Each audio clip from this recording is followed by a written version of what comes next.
Kevin bleepin' Durant.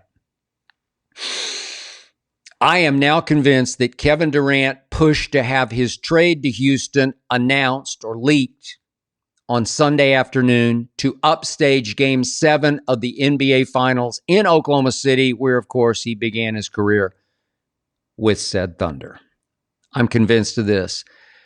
Adam Silver does not like major moves being announced during the finals. Not only frowns on it, he's got to be extremely angered by what happened on Sunday afternoon, that somebody, I believe, in KD's inner circle, starting with KD, leaked this to ESPN, to Shams, so that it would break ahead of Game 7, completely upstaged Game 7, and it worked. But that's Kevin bleepin' Durant, the guy who operated burner accounts, the most thin-skinned, oversensitive superstar I've ever closely observed. I believe that Kevin just couldn't stand it that the Thunder were about to win a championship. He failed to win. Obviously, for the 2012 Thunder, who did play in the finals, that's when he let LeBron outplay him in those 2012 finals. That got under his very thin skin. So, Sunday afternoon, Kevin flexed. He showed everyone he's still way bigger than any of those no-name Thunder stars.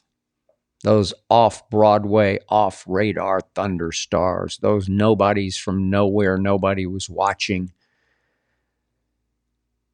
Kevin, no doubt, agrees with Draymond. Nobody's afraid of these Oklahoma City Thunder, even though they did just, I don't know how they did it. They did just win the NBA championship. But congrats, Kevin.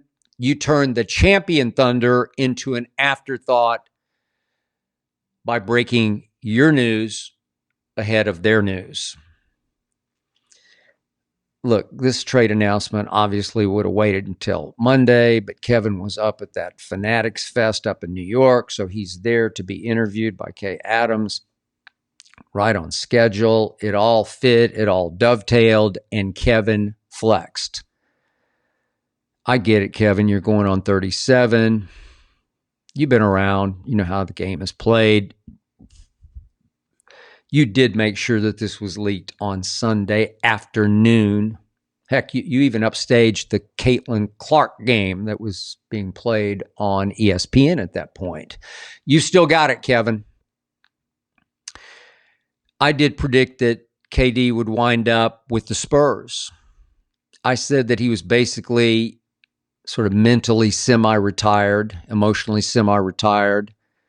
Just loves to work on his craft of jump shooting, mid-range jump shooting.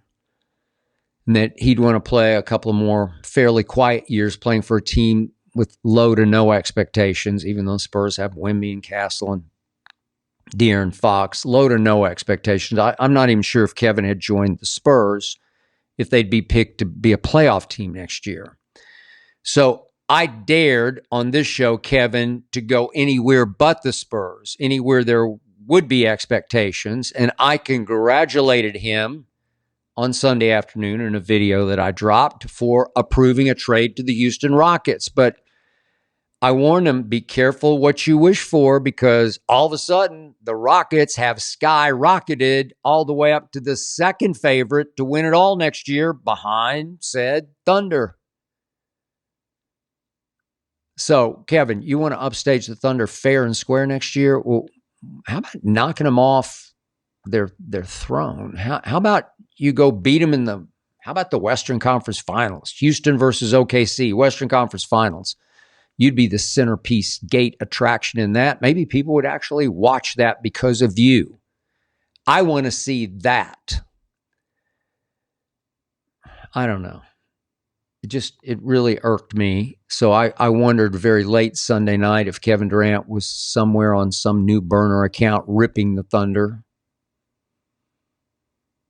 If you can't join them, hey, just beat them next year, Kevin. We'll see you in the West Finals. And by the way, if you needed any rocket fuel, did you notice what Sam Presti said? His opening remark as the Thunder accepted their trophies last night up on the victory stand.